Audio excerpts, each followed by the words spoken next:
Fëanor déjà parlait ouvertement de révolte contre les Valar, criant très haut qu'il quitterait Valinor pour le monde extérieur et délivrerait les Noldor de la servitude s'ils voulaient bien le suivre. Tirion ne connut plus de repos et Finwë, troublé, convoqua un conseil de tous les nobles. Mais, soudain, Fingolfin se présenta devant lui et lui parla. « Mon roi et mon père, voudrez-vous mettre un frein à l'orgueil de notre frère Glorfindel, qu'on appelle trop justement l'esprit du feu? De quel droit parle-t-il au nom de tous comme s'il était roi? C'est vous qui autrefois avez demandé aux Quendi d'écouter l'appel des Valar. C'est vous qui avez conduit les Noldor à travers les périls des terres du milieu dans leur longue marche jusqu'à la lumière d'Eldamar. Et aujourd'hui, si vous ne le regrettez pas, il vous reste au moins 2 fils pour honorer votre parole. »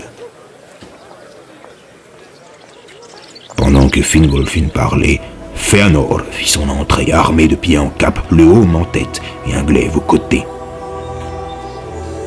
« C'est bien ce que je pensais, dit-il.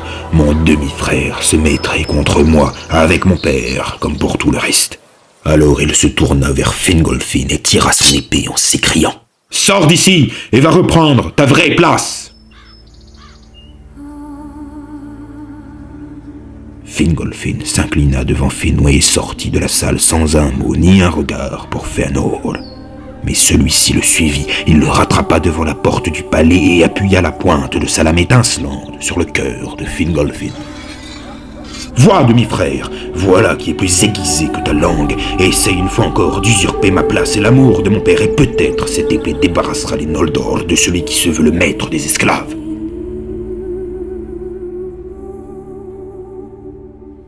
Et beaucoup entendirent ces paroles, car le palais de Finwë donnait sur la grande place du Mindon, mais, cette fois encore, Fingolfin resta muet. Il fendit la foule en silence et alla retrouver son frère Finarfin.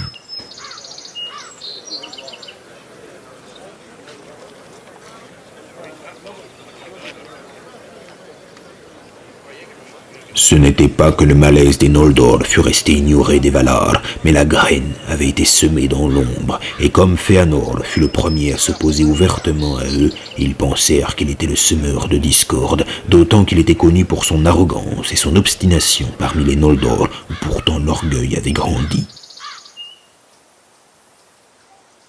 Manwë fut attristé mais resta spectateur et ne dit mot. Les Valar avaient amené les Eldar dans leur pays, libres de rester ou de partir, et s'ils pensaient que ce départ serait une folie, ils ne devaient pas, pour autant, les en empêcher. Pourtant, les Valar étaient consternés, et leur courroux ne leur permettait plus d'ignorer les actes de Fëanor. Celui-ci fut convoqué devant les portes de Valmar pour répondre devant les Valar de ses paroles et de ses actions, ainsi que tous ceux qui y avaient pris quelque part que ce fût ou qui en avaient eu connaissance.